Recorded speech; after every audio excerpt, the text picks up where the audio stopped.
प्यारे विद्यार्थियों नमस्कार। आज के वीडियो हम यूरोप में राष्ट्रवाद के बारे में चर्चा करेंगे। विद्या मंदिर के ऑनलाइन क्लास में आपका स्वागत है। सबसे पहले देखेंगे कि यूरोप में राष्ट्रवाद का उदय कैसे हुआ। यूरोप में राष्ट्रवाद के कारण क्या थे? तो सबसे पहला कारण देखो, मध्य वर्ग का उदय है। यूरोप में सामाजिक और राजनीतिक रूप में जमीन से जुड़े हुए या जमीन के जो मालिक होते थे वो कुलीन वर्ग के लोग थे, जो सबसे शक्तिशाली थे, प्रभुत्वशाली भी माने जाते थे वो। लेकिन यूरोप में अधिकांश जो जनसंख्या है वो कृषक थी। पश्चिमी और मध्य यूरोप में औद्योगिक उत्पादन और व्यापार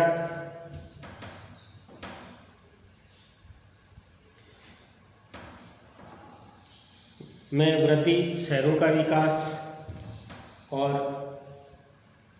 वाणिज्यिक वर्गों के उदय में एक नया और नया सामाजिक समूह अस्तित्व में आया। कुलीन वर्ग के जो लोग थे वो शक्तिशाली तो थे, लेकिन यूरोप में उनकी जो जनसंख्या है वो छोटी थी, सीमित, कम थे। कहने का मतलब इसमें देखो, नया जो समाज अस्तित्व में आया उनमें से कुछ श्रमिक लोग शामिल किए गए। मध्य वर्ग जो उद्योगपतियों, व्यापारियों और सेवा क्षेत्र के लोगों से बना था। इन वर्गों में कुलीन विशेष अधिकारों की समाप्ति के बाद राष्ट्रीय एकता के विचार अधिक लोकप्रिय हो गए। इस कारण से यूरोप में राष्ट्रवाद का उदय होने लगा। ठीक है। दूसरा कारण देखो, उदारवादी राष्ट्रवाद। मध्य वर्ग के बाद में यूरोप में उदारवादी राष्ट्रवाद का जन्म हुआ। इसमें यूरोप में राष्ट्रीयता का पोषण उदारवाद एवं प्रजातंत्र ने किया। यानी ये जो दूसरा कारण था, ये उदारवादी लोग थे। इन्होंने भी यूरोप में राष्ट्रवाद के बीज उत्पन्न किए। सामान्यतः उदारवाद का जो अर्थ होता है वो मर्यादित स्वतंत्रता और समानता से लिया गया है। इनका लक्ष्य अधिकांश क्षेत्रों को नियंत्रण से मुक्ति दिलाना था या मुक्त करना था। उदारवादी व्यक्तिगत स्वतंत्रताएं दिलाना चाहते थे, जैसे भाषण है, लेखन है, सभा है, संगठन है, और निजी संपत्ति की सुरक्षा को सुनिश्चित करना इनका मुख्य ध्येय था। राजनीतिक रूप से उदारवाद एक ऐसी सरकार पर जोर देता था जो सहमति से बने। उनके ऊपर भी इन्होंने जोर दिया कि एक ऐसी सरकार होनी चाहिए जो सभी के सहमत से बननी चाहिए। इसके साथ ही आर्थिक क्षेत्र में बाजारों की जो मुक्ति और चीज़ों तथा पूंजी के आवागमन पर जो राज्य सरकारों के द्वारा लगाए गए जो नियंत्रण थे उनको समाप्त करना चाहते थे। इस प्रकार से ऐसी बातों को उठा करके इन्होंने लोगों को एकत्रित किया, जोड़ने का प्रयास किया और सभी लोगों में राष्ट्र के प्रति प्रेम की भावना उत्पन्न की। ठीक है। तीसरा देखो, इंग्लैंड व फ्रांस की जो क्रांतियां थी इसका भी काफी प्रभाव पड़ा यूरोप में राष्ट्रवाद का उदय करने के लिए। इसमें देखो इंग्लैंड की जो गोल्डपूर्व क्रांति जी जो थी, इसने इस मान्यता को जन्म दिया कि किसी भी प्रकार के शासन तंत्र में दैवीय अधिकार का कोई आधिपत्य नहीं होता है, औचित्य नहीं है।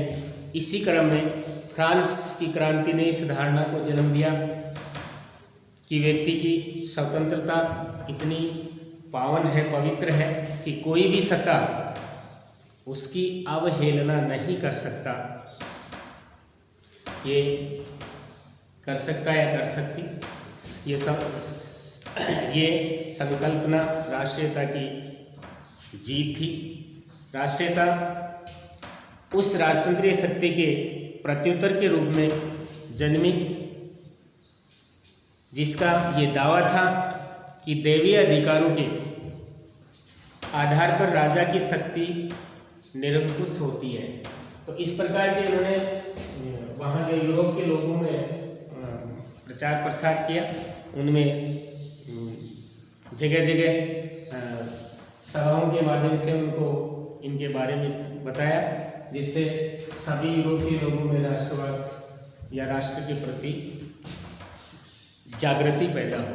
ठीक है, तो इंग्लैंड की और फ्रांस की जो क्रांति है, इन क्रांतियों ने भी यूरोप में राष्ट्रवाद की जो भावना है वो उत्पन्न करने में सहयोग दिया। अगला कारण है 1518 के बाद एक नया रूढ़िवाद, यानी 1518 में नेपोलियन बोनापार्ट को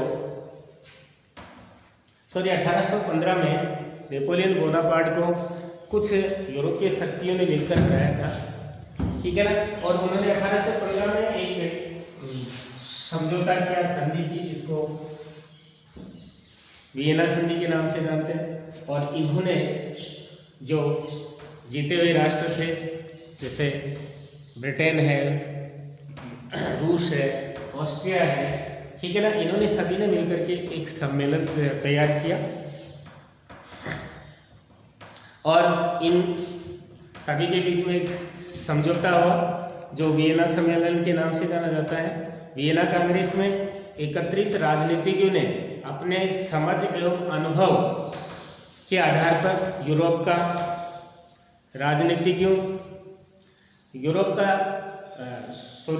पुनर्निर्माण करना चाहते थे, और जिसमें ये जो पुरानी जो व्यवस्था है उसको प्रतिष्ठित करके, पहचान करके 19वीं शताब्दी के नए युग के जो ये लक्षण हैं उनमें राष्ट्रीयता, उदारवाद एवं लोकतांत्रिक भावनाओं से यूरोप को दूर रखने की अपनी प्रतिज्ञा को दोहराया। कहने का मतलब 1815 में जो सम्मेलन हुआ, ये पुरातन जो व्यवस्था थी उन्हीं को जारी रखना चाहते थे, और जो नए विचार उत्पन्न हुए उनसे यूरोप को दूर रखना चाहते थे। लेकिन उन्होंने अंकुरित जो बीज थे उनको पहचाना नहीं। यही कारण है कि इन व्यवस्थाओं को स्थापित करने की कोशिश वियना कांग्रेस ने भी की थी। अगले 100 वर्ष तक वे ध्वस्त होती रही। ठीक है, इस प्रकार से मतलब इनका जो पुराना जो रूढ़िवाद है उनमें एक नए रूढ़िवाद का उदय हुआ, और इन्होंने उदारवाद और जो ये मध्यम वर्ग है उनके जो विचार थे उनको दूर रखना चाहते थे। ठीक है, फिर देखो 5वां है क्रांतिकारी। यूरोप में बहुत सारे ऐसे क्रांतिकारी लोग हुए जिन्होंने भूमिगत रह करके लोगों में राष्ट्रवाद की भावना जागरूक की, उन्होंने प्रेरणा दी, प्रेरित किया। ठीक है ना, कैसे देखो 1815 के बाद के जो वर्ष थे उनमें दमन और भय उत्पन्न हो गया। उन भय से अनेक उदारवादी राष्ट्रवादी जो व्यक्ति थे वो भूमिगत हो गए और पूरे यूरोप के राज्यों में क्रांतिकारियों को प्रशिक्षण देने और उन विचारों का प्रचार करने के लिए गुप्त संगठन बनाए गए। क्रांतिकारी होने का मतलब उन राजतंत्रीय व्यवस्थाओं का विरोध करने से था। यानी क्रांतिकारी जो दल बने हैं उनका मतलब ये था कि राजतंत्रीय जो व्यवस्था है उनका विरोध करना था, जो वियना कांग्रेस के बाद स्थापित की गई थी। यानी वियना कांग्रेस के बाद में जो भी नीतियाँ व्यवस्थाएं बनाई गई थी उनका विरोध करना था। ये क्रांतिकारी जो दल नेता हुए उनके द्वारा ये गुप्त हो गए, भूमिगत हो गए और वहाँ जा कर के अपने संगठन बनाए। ठीक है, और संगठन छोटे छोटे संगठनों के ने फिर बड़ा संगठन का रूप ले लिया और इन्होंने लोगों को राष्ट्र के प्रति प्रेम की भावना जागृत की। इसके अलावा देखो, इसके साथ साथ ही स्वतंत्रता और मुक्ति के लिए प्रतिबद्ध होना, संघर्ष करना क्रांतिकारी होने के लिए जरूरी था। क्रांतिकारी राष्ट्र राज्यों की स्थापना को आज़ादी के संघर्ष का अनिवार्य हिस्सा मानते थे। इस कारण से भी राष्ट्रवाद, यूरोप में राष्ट्रवाद का उदय हुआ। ठीक है, इसके बाद में देखो भाषा और लोक कथाओं का योगदान। यानी यूरोप में राष्ट्रवाद लाने के लिए भाषा और लोक कथाओं का भी खूब सारा योगदान है। इनके द्वारा भी इन्होंने भी यूरोपीय राष्ट्रवाद में काफ़ी विकास किया। इनके विकास में कला, काव्य, कहानियाँ, किस्से और संगीत ने राष्ट्रवादी भावनाओं को बढ़ाया। ठीक है, इन भावनाओं को गढ़ने और व्यक्त करने में प्रबल सहयोग दिया। इनके अलावा देखो, स्थानीय बोलियों व स्थानीय लोक साहित्य के माध्यम से राष्ट्रीय संदेश को ज़्यादा से ज़्यादा लोगों तक पहुंचाया। ठीक है, जिनके कारण वहाँ के जो जितने भी लोग थे उनके अंदर राष्ट्रवाद की भावना जागृत हो।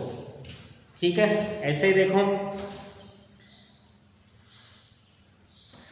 भाषा ने भी राष्ट्रीय भावनाओं के विकास में महत्वपूर्ण भूमिका निभाई। 1831 में रूस के विरुद्ध एक सशस्त्र विद्रोह भाषा को लेकर ही हुआ था, क्योंकि अनेक सदस्यों ने इसका विरोध किया कि भाषा विरोध करने के लिए इस भाषा को हथियार बनाया। चर्च के आयोजनों में संपूर्ण धार्मिक भाषा में जो पोलिश भाषा का इस्तेमाल हुआ था। पोलिश भाषा के लोग रूसी प्रभुत्व के विरुद्ध संघर्ष के प्रतीक के रूप में देखे जाने लगे। इसी प्रकार से ये जो भाषा है इसने भी यूरोप में राष्ट्रवाद की भावना जागरूक करने में महत्वपूर्ण भूमिका निभाई। आज की वीडियो में इतना ही, धन्यवाद।